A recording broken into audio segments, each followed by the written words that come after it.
ಬೆಳಕು news one Kannada ಸುದ್ದಿವಾಹಿನಿ. ಇದು ಸತ್ಯ ಸುದ್ದಿಗಳ ಹೂರಣ. ಚಿಂತಾಮಣಿ ಸರ್ಕಾರಿ ಬಾಲಕಿಯರ ಪ್ರೌಢಶಾಲೆಯಲ್ಲಿ ಅರ್ಥಪೂರ್ಣವಾಗಿ ನಡೆದ ಗಣಿತ ದಿನಾಚರಣೆ ಹಾಗೂ ವಿಜ್ಞಾನ ವಸ್ತು ಪ್ರದರ್ಶನ ಕಾರ್ಯಕ್ರಮದಲ್ಲಿ ಅನಾವರಣಗೊಂಡ ವಿದ್ಯಾರ್ಥಿನಿಯರ ಪ್ರತಿಭೆ. ಚಿಂತಾಮಣಿ ನಗರದ ಸರ್ಕಾರಿ ಬಾಲಕಿಯರ ಪ್ರೌಢಶಾಲೆಯಲ್ಲಿ ಇತ್ತೀಚೆಗೆ NSQF ಯೋಜನೆ ಅಡಿಯಲ್ಲಿ ನಾವೀನ್ಯತಾ ಚಟುವಟಿಕೆಗಳ ಕುರಿತಾದ ವಿಜ್ಞಾನ ವಸ್ತು ಪ್ರದರ್ಶನ ಮತ್ತು ಗಣಿತ ದಿನಾಚರಣೆ ಕಾರ್ಯಕ್ರಮವನ್ನು ಹಮ್ಮಿಕೊಳ್ಳಲಾಗಿತ್ತು. ಈ ಕಾರ್ಯಕ್ರಮದಲ್ಲಿ ಪಾಲ್ಗೊಂಡಿದ್ದ ಶಾಲೆಯ ವಿದ್ಯಾರ್ಥಿನಿಯರು ಗಣಿತದ ಮಹತ್ವ ಹಾಗೂ ಕಲಿಕೆಯ ವಿಧಾನದ ಬಗ್ಗೆ ತಿಳಿಸುವ ಮೂಲಕ ಗಣಿತವೆಂಬುದು ಕಬ್ಬಿಣದ ಕಡಲೆ ಅಲ್ಲ, ಅದು ಸುಲಿದ ಬಾಳೆಹಣ್ಣಿನಂತೆ ಸುಲಲಿತ ಎಂಬುದನ್ನು ತಿಳಿಯಪಡಿಸಿದರು.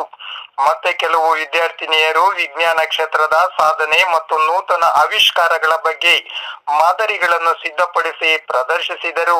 ಈ ಉಪಯುಕ್ತವಾದ ಕಾರ್ಯಕ್ರಮದಲ್ಲಿ ಶಾಲೆಯ ಬೋಧಕ ಸಿಬ್ಬಂದಿಯವರು, ಇತರೆ ಗಣ್ಯಮಾನ್ಯರು ಹಾಗೂ ವಿದ್ಯಾರ್ಥಿನಿಯರು ಭಾಗವಹಿಸಿದ್ದರು. ಪ್ರತಿಭಾವಂತ ವಿದ್ಯಾರ್ಥಿನಿಗಳಿಗೆ ಪ್ರಶಂಸನಾ ಪತ್ರಗಳನ್ನು ನೀಡಿ ಪುರಸ್ಕರಿಸಲಾಯಿತು. ಈ ಕುರಿತ ಒಂದು ಸಂಕ್ಷಿಪ್ತ ಮಾಹಿತಿ ಬೆಳಕು ನ್ಯೂಸ್ ಒನ್ ಸುದ್ದಿವಾಹಿನಿಯು ತಮ್ಮ ಮುಂದಿಡುತ್ತಿದೆ.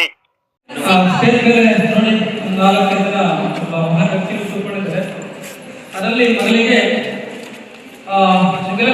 SSLC ಪಾಸ್ ಆದ ತಕ್ಷಣ ಏನ್ ಮಾಡ್ತಾರೆ, ಪಾಲಿಟೆಕ್ನಿಕ್ ಸರ್ಕಾರಿ ಪಾಲಿಟೆಕ್ನಿಕ್ ಅಂತ ಸ್ಟೇಡಿಯಂ ಆಪೋಸಿಟ್. ಸೊ ಅಲ್ಲಿ ಹಿರಿಯ ಶ್ರೇಣಿಯ ಅದರ ಉಪನ್ಯಾಸಕರಾಗಿ ನಿಷ್ಠಾವಂತ ಸೇವೆಯನ್ನು ಮಾಡ್ತಾ ಸೊ ನಮ್ಮ ಕರೆಗೆ ಹೋಗ್ಬಿಟ್ಟು ಇಲ್ಲಿಗೆ ಅಂತಿಮವಾಗಿ ಭಾಗವಹಿಸಿ ನಿಮ್ಮನ್ನೆಲ್ಲ ಪ್ರೇರೇಪಿಸಿ ಹಿತವನ್ನು ನುಡಿ ಅಂತ ಹೇಳ್ತಾ ಅವ್ರನ್ನ ಕರ್ಸ್ಕೊಂಡಿದ್ವಿ. ಅವ್ರು ಯಾರಾದ್ರೆ ಶ್ರೀಯುತ ಪ್ರೊಫೆಸರ್ ಅನಿಲ್ ಕುಮಾರ್ ಅವರು. ಸೊ ಅವರಿಗೆ ನಮ್ಮ ಶಾಲೆಯ ಎಲ್ಲರ ಪರವಾಗಿ ಜೋರಾಗಿ ಚಪ್ಪಲಿಯ ಮೂಲಕ ಮುಕ್ತವಾದ ಸ್ವಾಗತವನ್ನು ಬಯಸ್ತಾ ಇದ್ದಾರೆ. ಇಲ್ಲಿ ಹೊರತಕ್ಕಂಥವರು ಈ ಶಾಲೆಗೆ ಈ ಸುಣ್ಣ ಬಣ್ಣವನ್ನು ಬೆಳೆದುಕೊಟ್ಟವರು ಸುಮಾರು ಹಣದ ಖರ್ಚು ಮಾಡಿದ್ರು. ಹಾಗೆಯೇ ಇದೇ ಶಾಲೆಯಲ್ಲಿ ಓದಿ CS ಇಂಜಿನಿಯರಿಂಗ್ ಮಾಡಿ ಪ್ರಖ್ಯಾತ ಕಂಪನಿ ಎಲ್ಲಿ ಇಂಗ್ಲೆಂಡ್ ಲಂಡನ್ ನಲ್ಲಿ ಕೆಲಸ ಮಾಡ್ತಾ ಇದ್ದಾರೆ. ಮಿಸ್ ಅನುಷಾ ಅಂತಕ್ಕಂಥ ಹಳೆಯ ವಿದ್ಯಾರ್ಥಿ.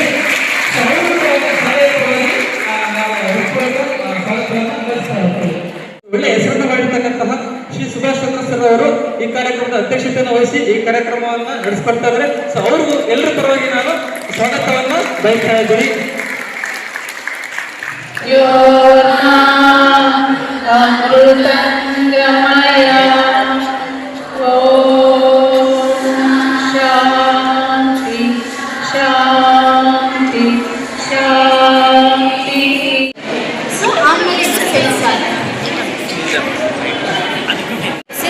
ಇದು ನೈಲ್ ಪಾಲಿಶ್ ಮಾಡೋದಕ್ಕೆ, ಇದು ನೈಲ್ ಪಾಲಿಶ್ ಡಿಸೈನು, ಇದು ನೈಲ್ಸ್ ಮತ್ತು ಬ್ಲ್ಯಾಕ್ ಹ್ಯೂಮನ್ಸ್ ಅಲ್ಲಿ ಮಾತ್ರ ಪ್ರೆಸೆಂಟ್ ಇರುತ್ತೆ.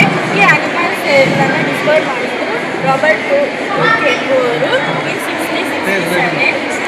ಈ ಅನಿಮಲ್ಸ್ ಅಲ್ಲಿ ಹೇಟ್ ಯಾವುದಾಗುತ್ತೆ ಅಂದರೆ ನ್ಯೂಕ್ಲಿಯಸ್ ಅಲ್ಲಿ ಈ ಅನಿಮಲ್ಸ್ ಎಲ್ಲ ಒಂದು ಹೇಟ್ ಆಗುತ್ತೆ. ಈ ನ್ಯೂಕ್ಲಿಯಸ್ ಅಲ್ಲಿ ಮತ್ತೆ 90 degree is called acute angle. Right angle.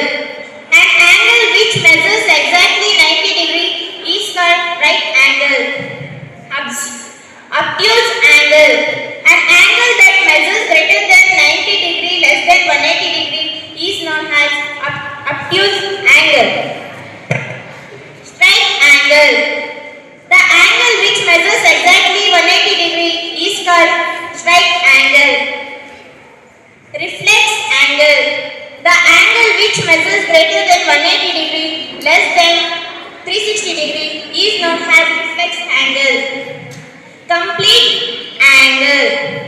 Complete angle is an angle that measures exactly 360 degree. Complete angle. Thank you. Today we have received the poem on mathematics. Mathematics is full of fun. It has so much to learn.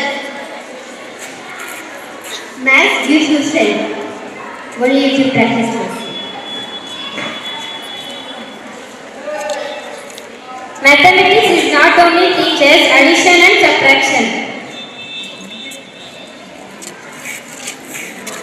It also gives the hope that every problem has a solution. Whenever we get, we always add. If we lost, we subtract. Happiness is always multiply and sharing is telling we do better.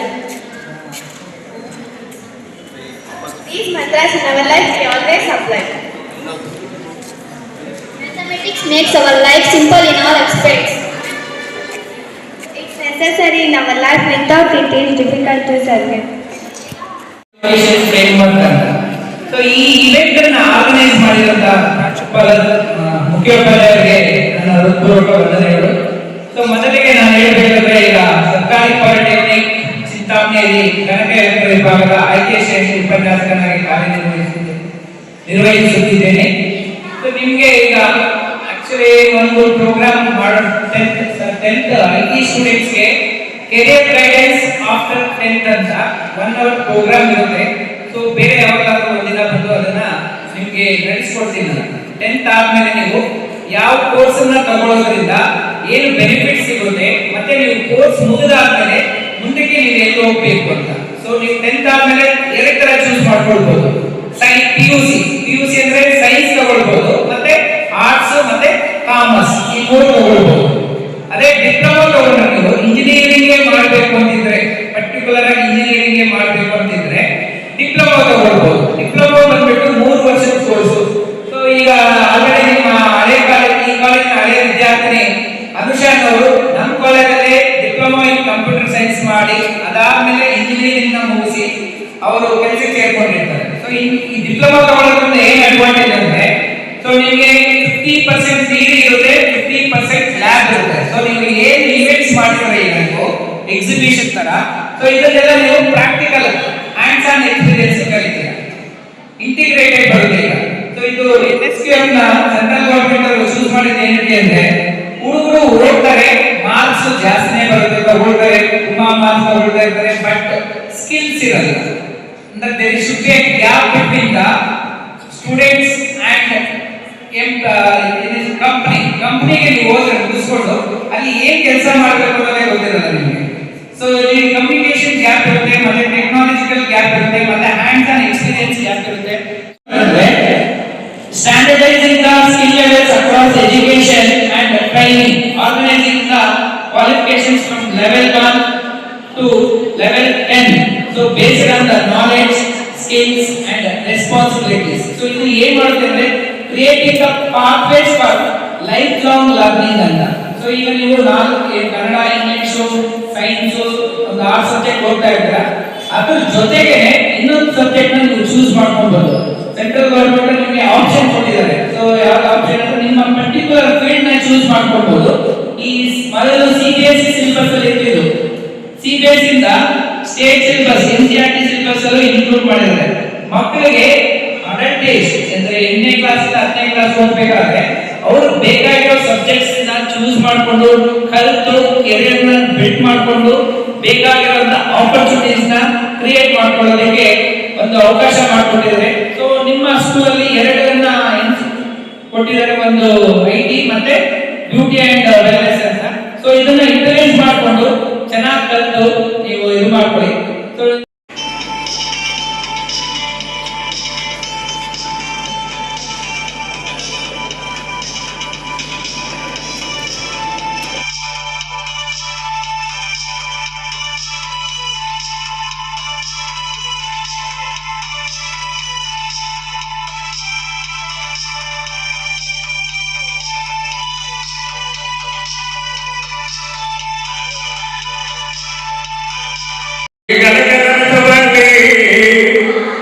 ಕಾಲ ಬೆಳೆಸಬನ್ನಿ, ನಮ್ಮ ನಾಡ ಉಳಿಸಬನ್ನಿ.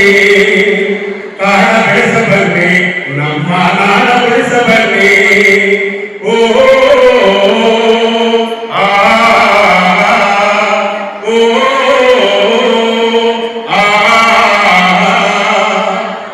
ಜೀವಜಾಲದ ಉಸಿರು ಹಸಿರದು ಎಲೆಯ ತಂಪು ನೋಡ. ಜೀವಜಾಲದ ಉಸಿರು ಹಸಿರದು ಎಲೆಯ ತಂಪು ನೋಡ. ಈ ಮರವ ಕಳೆಯಬೇಡ, ಇನ್ನು ಸಸಿಯ ಬೆಳೆಸಿ ನೋಡ. ಈ ಮರವ ಕಳೆಯಬೇಡ, ಇನ್ನು ಸಸಿಯ ಬೆಳೆಸಿ ನೋಡ. ಓ ಆ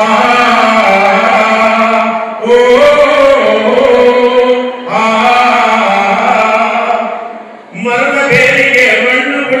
ಸಿಕ್ಕ